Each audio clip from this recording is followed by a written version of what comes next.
అందరికీ మరణాతండి. బాగున్నారండి? మహాపరిశుద్ధుడు ప్రభువారు తన ప్రేమ చేత నిరంతరము మనలను నడిపిస్తూ ఉన్నారు. అట్టి నడిపించే నాయకుడైన ప్రభుకి మనము కృతజ్ఞులమై ఉండాలి. ప్రియమైన స్నేహితులారా, హబక్కుకు గ్రంథము 3వ అధ్యాయము 19వ వచనాన్ని మనం చూసినట్లయితే, ఉన్నత స్థలముల మీద ఆయన నన్ను నడువ చేయును అని వ్రాయబడి ఉన్నది. ప్రియ స్నేహితులారా, ఉన్నతమైనటువంటి స్థలములు అనగా అత్యున్నతమైనవి, ప్రాముఖ్యమైనవి, ప్రాధాన్యత సంతరించినటువంటివి గనుక అట్టి స్థలముల మీద దేవుడు తనయందు భయభక్తులు కలిగినటువంటి బిడ్డలను నమ్మకంతో విశ్వాసంతో సాగిపోచున్నటువంటి ఆత్మీయులను ఆయన నడువ చేయువారుగా ఉన్నారని లేఖనంలో ఇక్కడ హబక్కుకు గారు తెలియపరుస్తూ ఉన్నారు. ప్రియమైనటువంటి స్నేహితులారా, మనం ఆయన్ని సేవిస్తూ ఆయన్ను ఆశ్రయించి ఆయన చిత్తానికి మనము తల వంచి ఆయన్ను గణపరుస్తూ ముందుకు సాగినట్లయితే, ఆయనకు ప్రియులుగా మనం నిలిచినట్లయితే ఈ విధమైనటువంటి ఆశీర్వాదాన్ని దేవుడు మనకిస్తారు. ప్రియులారా, తన మహోన్నతమైన కృపా సంకల్పాన్ని బట్టి ఆనాడు నోవహును దేవుడు అతని కుటుంబాన్ని ఉన్నతముగా నిలవబెట్టారు. ఆ కాలంలో ఉన్నటువంటి దుష్ట జనాంగములు లయమయ్యారు. ప్రియులారా, మనం గమనించినట్లయితే బైబిల్ గ్రంథంలో ఇలాగును భక్తులైనటువంటి వారిని ఆయన హెచ్చించి ఉన్నత స్థలముల్లోనికి నడిపించారు. ప్రియులారా, ఆయన ఎదుట మనము దీన మనస్కులమై ఉన్నట్లయితే దీనులను హెచ్చించేది ప్రభువే.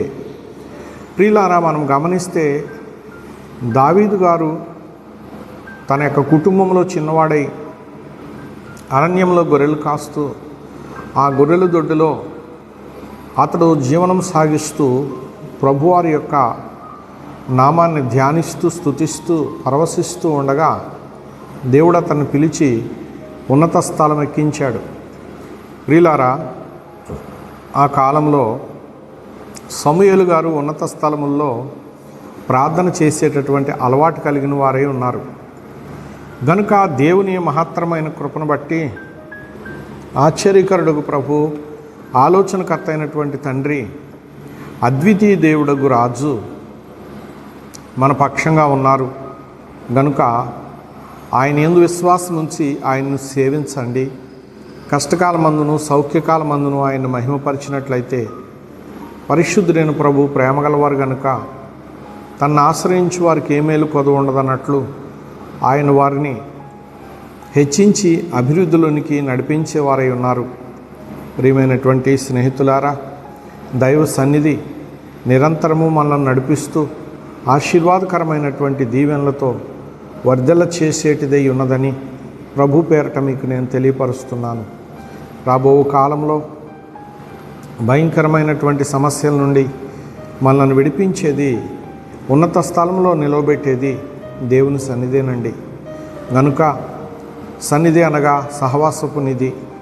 దేవునితో సహవాసం చేసే ప్రతి ఒక్కరూ నిధిలో నుండి పొందుకునే భాగ్యం వలె వారి అవసరతలో అక్కరలు తీరుతాయని ప్రభు పేరట మీకు మనవి చేస్తూ, మహాపరిశుద్ధుడు ప్రభుని ఆశ్రయించి ఆయన కృపకు పాత్రులైన ఎడల ఆయనే చేపట్టి నడిపిస్తాడు. ప్రజలైన ఇశ్రాయేలీలను ఐగుప్తులో నుండి ఆయన పాలుతేనెలు ప్రవహించు దేశానికి నడిపించలేదా? అట్లే నేడు రెండవ రాకడలో మేఘమెక్కు పర్యంతము విశ్వాస బిడలమైన మనలను ఆయన నడిపించువారై ఉన్నారు. అట్టి కృప మన ఎల్లరికూ ప్రభు అనుగ్రహించును గాక. ఆమేన్. ప్రియ స్నేహితులారా, చిన్న ప్రార్థన చేసుకుందామండి. అత్యున్నత ప్రేమ స్వరూపి, నీకు స్తోత్రములు ప్రభు. ఇదిగో నీవు ఉన్నత స్థలముల మీద నీ బిడ్డలైన వారిని నడిపిస్తానని సెలవిచ్చి ఉన్నావు. నీ పోలికలో ఉన్న మానవులను నీవు ఉన్నత స్థలములపై ఎక్కించి ఉద్ధరించి వృద్ధినిచ్చి కాపాడుమని క్రీస్తు యేసు వారి పుణ్య పాదాలకు నమస్కరించి ప్రార్థించుచు ఉన్నాను.